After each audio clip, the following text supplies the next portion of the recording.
दिल्ली के वज़ीर आला अरविंद केजरीवाल ने शरीयत तरमीमी कानून को लेकर मरकज़ी हुकूमत के एलामिया पर कहा है कि अगर मोदी हुकूमत 10 साल में अच्छा काम कर लेती तो CAA के बजाय अपने काम पर वोट मांगती।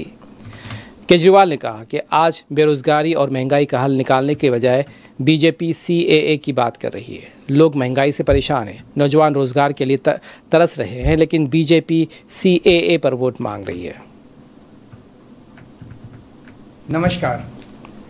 कल भाजपा की केंद्र सरकार ने CAA लागू करने का नोटिफिकेशन जारी किया है। 10 साल देश पे राज करने के बाद ऐन चुनाव के पहले इन लोगों को CAA की बात करनी पड़ रही है। अगर 10 साल में कुछ अच्छा काम कर लेते तो शायद आज CAA की जगह अपने कामों पे वोट मांग रहे होते।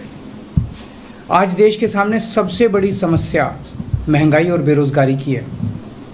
किसी को भी घर चलाना मुश्किल हो रहा है, इतनी ज़्यादा महंगाई हो गई है, कमर तोड़ महंगाई हो रही है। उधर हमारे युवा दर दर की ठोकरें खा रहे हैं रोज़गार के लिए, उनके ऊपर डंडे लाठियां बरसाई जा रही हैं। ऐसे में सरकार बेरोज़गारी और महंगाई का समाधान ढूंढने की बजाय CAA की बात कर रही है, तो ये बड़े दुख की बात है। ये CAA आखिर है क्या? बीजेपी की केंद्र सरकार का कहना है कि 3 देश, बांग्लादेश, पाकिस्तान और अफ़गानिस्तान, इन 3 देशों के अल्पसंख्यक जो हैं वो अगर भारत की नागरिकता लेना चाहें तो उन्हें भारत की नागरिकता दे दी जाएगी।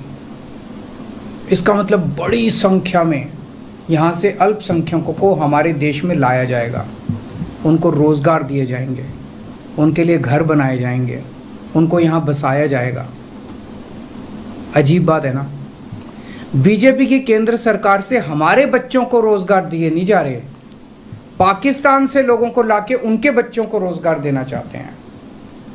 हमारे लोगों के पास तो घर नहीं है, भारत के तो ढेरों लोग बेघर हैं, लेकिन बीजेपी वाले पाकिस्तान से लोगों को लाके उन्हें भारत